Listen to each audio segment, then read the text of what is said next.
The school cafeteria was buzzing with laughter when Mr. Reynolds, the strict vice principal, smirked at Sophia Mitchell, the quiet cleaning lady. "Why don't you entertain him?" he scoffed, holding up an old dusty violin from the lost and found. The teachers chuckled, nudging each other. Sophia's hands trembled as she took the instrument. They expected a joke, a disaster, a reason to mock her. But the moment she placed the bow on the strings, the air shifted. The laughter died. Eyes widened. The sound that emerged wasn't just music. It was something otherworldly. And within seconds, regret flooded every face in the room. Before we start, like this video and comment where you're watching from. Your support helps us bring more powerful stories. Now let's begin. The cafeteria was filled with chatter and the clatter of trays as teachers gathered for their break. It was just another ordinary afternoon at Westwood High, until someone decided to have a little fun at someone else's expense. Sophia Mitchell, the cleaning lady, was wiping down tables near the faculty section when Mr. Reynolds, the vice principal, suddenly called out to her. "Hey, Sophia, you ever played one of these before?" He held up an old violin, its strings slightly frayed, its wood worn from years of neglect. The instrument had been sitting in the lost and found for months, forgotten and unwanted. The moment he spoke, heads turned. A few teachers chuckled, sensing the setup for what was surely going to be a joke. Sophia froze, her rag still clutched in her hands. She wasn't used to being the center of attention, especially not like this. A few teachers exchanged amused glances. Some even smirked. They had seen her every day for years, mopping floors, emptying trash bins, and wiping down desks. To them, she was invisible, just another background figure in the daily routine of their lives. "What do you say?" Mr. Reynolds continued, twirling the violin between his fingers. "Give us a little concert. We could use some entertainment." The cafeteria erupted in laughter. A few teachers tapped their fingers on the table, like they were waiting for a performance. Sophia swallowed hard. She could feel the heat rising to her face. "Come on, humor us," one of the younger teachers added. Sophia hesitated. She could have walked away, pretended she didn't hear them, but something inside her refused. With a quiet breath, she stepped forward and took the violin from Mr. Reynolds' hands. The laughter simmered into murmurs. Her fingers brushed the strings. It had been years since she had last touched a violin, but the memory of it still lived in her bones. Slowly, she lifted the bow, positioning it against the strings. The cafeteria was still filled with smirks and skeptical glances. But then she played the first note. The sound sliced through the air like lightning, pure, haunting, and breathtaking. The moment the bow touched the strings, the room transformed. Conversation stopped mid-sentence. Laughter evaporated. A deep, aching melody filled the space, wrapping around every person like an invisible force, commanding their attention. Eyes widened, jaws slackened. The teachers who had been laughing just moments ago were now completely silent, their expressions shifting from amusement to shock. Sophia continued, her fingers moving with a grace that contradicted the life they had been forced to live. Every note carried something unspoken, something raw. It wasn't just music, it was a story of struggle, of loss, of resilience. And for the first time, the teachers who had spent years looking right through her were finally seeing her. As the melody soared, Mr. Reynolds' smirk vanished. His fingers twitched slightly, as if he wanted to say something but had forgotten how to speak. The younger teachers, who had been the loudest, were now the quietest, their hands motionless, their faces frozen in a mixture of awe and regret. The cafeteria, once filled with mockery, now felt like a concert hall where time had stopped. And Sophia, she wasn't just a cleaning lady anymore. She was something else entirely. The bow glided over the strings like it was alive, weaving a sound so powerful that it seemed to pull the very air from the room. Sophia's hands moved with precision, her fingers pressing the strings with a confidence that spoke of years of practice. Years that no one in that cafeteria had ever imagined she had. The haunting melody swelled, wrapping around each person, sinking deep into their skin.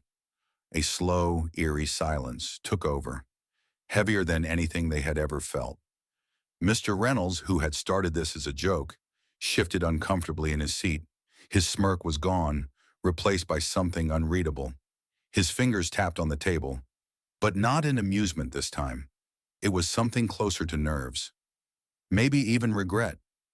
The other teachers who had laughed now sat frozen, their smiles wiped clean. Some leaned forward slightly, as if needing to see with their own eyes that it was really Sophia playing, that this wasn't some trick. The sound carried pain. Real pain. It was in the way the notes twisted and turned, dipping into sorrow before rising again into something fierce. Something unbreakable. Sophia's face was unreadable, her expression lost in the music. But the way she played told a story no one could ignore. It was raw, like a wound being exposed. Some of the teachers started to look away, shifting in their seats as if they weren't sure whether they should be hearing this, feeling this. The melody changed. It quickened, climbing higher, filling every corner of the cafeteria. A shiver ran through the room, not from cold but from something else entirely. It was breathtaking. It was impossible. This was no amateur trying to fumble her way through a song. This was mastery. A fork clattered onto a tray, the only sound apart from the music. Sophia didn't flinch. She didn't stop. If anything, she played harder, faster, more intensely. She wasn't just performing. She was proving something. The teachers weren't laughing anymore. They weren't smirking. They weren't even speaking. They were simply staring. Then in the back of the room, a chair scraped against the floor. Someone stood up. It was Ms. Delaney, the music teacher. Unlike the others, her expression wasn't just shock. It was something deeper. Recognition. She took a step forward, her lips slightly parted. She knew. Somehow, she knew. Sophia's fingers danced over the strings with breathtaking speed, her body swaying slightly as she lost herself in the music. The sound was no longer just haunting. It was alive. It was powerful. A whisper ran through the room. Who is she? No one had the answer. Then, as suddenly as it had begun, Sophia played the final note. It hung in the air for a split second before vanishing into silence.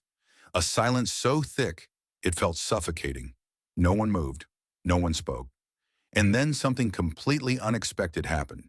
A single sound shattered the silence. Not laughter, not words. A slow, deliberate clap. Ms. Delaney. And the moment she did, everything changed. The single clap echoed through the silent cafeteria like a ripple cutting through still water. Ms. Delaney's hands met again, her applause slow but deliberate. A second later, another clap joined hers, then another. It was hesitant at first, unsure, as if the teachers were struggling to process what they had just witnessed. But within moments, the entire room was clapping, some with awe, others with guilt. Sophia stood motionless, her fingers still curled around the violin. Her chest rose and fell with controlled breaths, her expression unreadable. She had played because they had mocked her, because they had expected her to be a joke. But now, looking at their stunned faces, she saw something else. Regret. Mr. Reynolds cleared his throat, shifting in his seat as if wanting to say something, but not knowing where to start. Just moments ago, he had been so certain, so confident that this would be nothing more than a lunchtime joke. But now his face was stiff, his usual smirk nowhere to be found. Ms. Delaney took a step forward, her eyes locked on Sophia with an intensity that made the other teachers glance between them. "Where did you learn to play like that?" Her voice cut through the lingering applause, and suddenly all eyes were on Sophia again. For a moment she didn't respond. Then slowly she lowered the violin. "My father taught me," she said quietly. The teachers waited for more, but that was all she gave. Ms. Delaney tilted her head, studying her. "Your technique, your control, that's not just practice. That's something else." Sophia didn't move. The weight of years pressed against her chest. The violin had once been her entire life. Music had been everything, but that was a long time ago, a life buried under long shifts and quiet sacrifices. Mr. Reynolds let out a forced chuckle, trying to regain some sense of control. "Well, that was unexpected."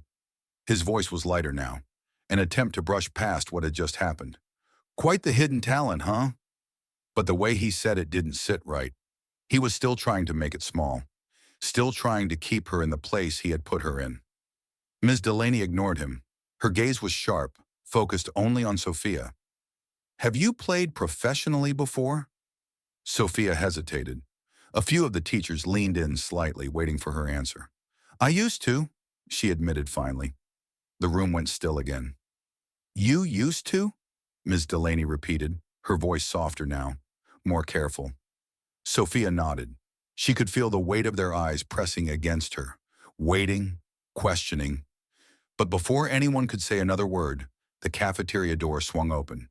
A group of students walked in, laughing, completely unaware of the tension lingering in the air. But as soon as they saw their teachers frozen in place, their smiles faltered. What's going on? One of them asked, glancing at the violin still in Sophia's hands. No one answered, but Ms. Delaney's next words sent a shockwave through the room. Sophia, she said carefully, her eyes filled with something that looked dangerously close to realization. What was your last name before you got married? Sophia's grip on the violin tightened, and then she said it. The moment the name left her lips, Ms. Delaney gasped. The teachers stiffened. Even Mr. Reynolds' face paled, because they knew that name. And suddenly, the cleaning lady standing before them was no longer just a cleaning lady. She was something far, far more than that. The name hung in the air like a thunderclap. For a moment, there was nothing, just silence, thick and suffocating. Ms. Delaney's eyes widened, her breath caught in her throat. Some of the teachers exchanged nervous glances, their minds scrambling to process what they had just heard. Mr. Reynolds's fingers drummed against the table, his jaw tightening as if he was trying to recall something buried deep in his memory. Then, almost as if the room itself had exhaled, a whisper slipped from Ms. Delaney's lips. You were her? The reaction was immediate. The younger teachers looked at each other, confused. But the older ones, the ones who had been around long enough to remember, stiffened in their seats. A murmur spread through them like wildfire. They knew the name. They had heard it before. Sophia didn't move. She stood there, the violin still in her hands, her posture unchanged. But inside she could feel the weight of her past creeping back into the room, dragging with it a flood of memories she had tried so hard to leave behind. Mr. Reynolds let out a nervous laugh, shaking his head. No way, that's not possible. His voice lacked the confidence he usually carried. He turned toward Ms. Delaney, as if waiting for her to disprove it. She's just a... Stop. Ms. Delaney's voice was sharp, cutting through whatever Mr. Reynolds had been about to say. She took another step forward, her eyes locked onto Sophia. You were the prodigy, the girl they called a once-in-a-generation talent, the one who disappeared. The tension in the room was unbearable. Some of the younger teachers pulled out their phones, their fingers moving quickly across the screens as they searched for the name Sophia had just spoken. Within seconds, gasps rippled through them. One of them, a history teacher, spoke up, disbelief laced in every word.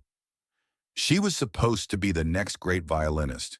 There were articles, interviews. She played with the best in the world. Another voice joined in. Then one day, she was gone. Eyes darted back to Sophia, searching for answers. Mr. Reynolds shifted again, clearly uncomfortable. Well, he said, his voice forced in lightness, that was a long time ago. Ms. Delaney ignored him. She was still staring at Sophia, something unreadable in her expression. What happened? She asked softly. Sophia's fingers tightened around the violin. She could feel the weight of their questions, their curiosity pressing against her. But this wasn't a story she wanted to tell. Not here, not to them. So instead, she simply said, life happened. The words were simple, but the way she said them made everyone fall silent again. Miss Delaney opened her mouth as if to say something else, but before she could, the school bell rang, jolting the cafeteria back to life.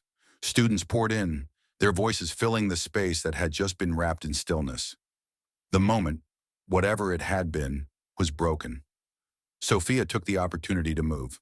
Without another word, she handed the violin back to Mr. Reynolds, who took it with a stunned, almost mechanical motion. Then she picked up her cleaning rag and walked away. But even as she disappeared into the hall, one thing was certain. No one in that cafeteria would ever look at her the same way again. Sophia walked down the empty hallway, her footsteps echoing louder than they should have. Her heart was steady, but inside something felt unsettled. She had spent years burying that part of herself, making sure no one would ever connect her to the name that once filled concert halls and magazine covers. And now, in a single moment, it had all unraveled. She had seen the way they looked at her, like a ghost had just walked into the room. Shock, guilt, awe, but none of it mattered, not anymore. She wasn't that girl anymore. Behind her, the cafeteria buzzed with murmurs, teachers whispering, students sneaking glances. Someone had probably already started searching her name online, piecing together the life she had once lived. By the time she made it to the janitor's closet, she knew the whole school would be talking. She let out a slow breath and leaned against the doorframe. Just another shift, just another day. But it wasn't. At that moment, footsteps approached, fast, determined. Ms. Delaney.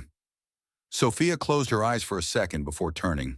The music teacher's face was unreadable, but her eyes burned with questions. "I need to talk to you," Ms. Delaney said. It wasn't a request. Sophia stayed silent. "You can't just walk away after that," she continued. "Do you know what you just did in there? Do you even realize how incredible—" "It doesn't matter." Sophia's voice was calm but final. Ms. Delaney took a breath, trying to steady herself. "It does matter. Do you have any idea what it would mean if people knew? They already know." Sophia motioned toward the hallway, where faint voices drifted in. "By the end of the day, this school will be buzzing about the cleaning lady who used to be a violin prodigy, and by tomorrow they'll move on to the next piece of gossip." Ms. Delaney shook her head. This isn't gossip. This is history. You are history." Sophia's jaw tightened. "That history ended a long time ago." Ms. Delaney hesitated, then asked the question that had been hanging in the air since the moment Sophia said her name. "Why did you stop?" Sophia's fingers twitched at her side. The memories surged faster than she could push them away. The long nights, the expectations, the moment everything came crashing down. "I had my reasons." Ms. Delaney wasn't satisfied. "But you still play." Silence. "You could have refused back there. You could have walked away, but you didn't. You picked up that violin and you played like—" She exhaled. "Like someone who never stopped loving it." Sophia looked away. "It doesn't change anything." "But it does." Ms. Delaney took a step closer, lowering her voice. "There's a performance this weekend, a charity event, a chance for students to see what real musicianship looks like." She hesitated. "I want you to play." Sophia's eyes snapped to hers. "Absolutely not. You don't have to decide now." Ms. Delaney pulled a card from her pocket and pressed it into Sophia's hand. "Just think about it." Sophia stared at the card for a long moment. Ms. Delaney turned to leave but paused. "Whatever made you stop, don't let it be the thing that keeps you from starting again." And then she was gone. Sophia stood alone in the hallway, the small card burning in her palm. She told herself she wouldn't even consider it, but deep down she already knew. The music had never really left her. The cafeteria buzzed with hushed whispers long after Sophia had left. Teachers who had barely glanced at her before were now piecing together the shocking truth. Students scrolled through articles, old interviews, and concert footage of a younger Sophia. Her name, once shining in the music world. The cleaning lady they had overlooked was not just anyone. She had been a legend. Ms. Delaney stood frozen, the weight of realization pressing down on her. She had spent years training students, helping them develop their musical abilities. Yet in all that time, she had never met anyone who played like Sophia. The raw passion, the precision. It was not just talent, it was once-in-a-lifetime genius. Mr. Reynolds, however, was still struggling to accept it. He paced near the teacher's table, shaking his head. "It does not make sense," he muttered. "Why would she be here? Why would someone like her just vanish?" A younger teacher spoke up, reading from his phone. "There were rumors. She was supposed to play at a major international event, and then she never showed up. After that, she disappeared from the public eye." Another teacher frowned. "There is nothing about what happened to her after that. It is like she erased herself." Ms. Delaney's eyes darkened. She knew what it meant to walk away from something you loved. But to disappear at the height of success, that was different. Suddenly, she turned toward the door. She could not just let Sophia walk away. Not again. Without thinking, she rushed out of the cafeteria, her heart pounding. The hallways were nearly empty. But then, she spotted her. Sophia, pushing a cleaning cart, her posture steady as if nothing had happened. "Sophia!" Ms. Delaney called. Sophia stopped but did not turn around. Ms. Delaney took a deep breath. "Why did you stop playing?" For a long moment, there was silence. Then Sophia finally spoke, her voice quiet. "Because sometimes life decides for you." Ms. Delaney stepped closer. "But you love it. That was clear. You belong in music." Sophia exhaled slowly. "Belonging does not always mean staying." Ms. Delaney's chest tightened. "Do you regret it?" Sophia finally turned, meeting her gaze. "Every day." The words hit like a hammer. Ms. Delaney hesitated, then made a bold move. "Come back," she said firmly. "You do not have to walk away forever." Sophia shook her head, a sad smile playing on her lips. "It is too late." But before Ms. Delaney could argue, a new voice echoed through the hallway. "It is never too late." They turned to see the school principal standing nearby, his arms crossed, and behind him a man in a sleek suit, his presence commanding. He held something in his hands, a piece of paper. The principal spoke first. "Sophia, this man is here for you." The suited man stepped forward, handing her the paper. She hesitated, then took it, her eyes scanning the words. Her breath caught. It was an invitation, a personal request from one of the most prestigious music institutions in the country, a chance to return, a second chance. The hallway remained silent as Sophia's fingers trembled around the letter. And in that moment, for the first time in years, something flickered in her eyes. Hope.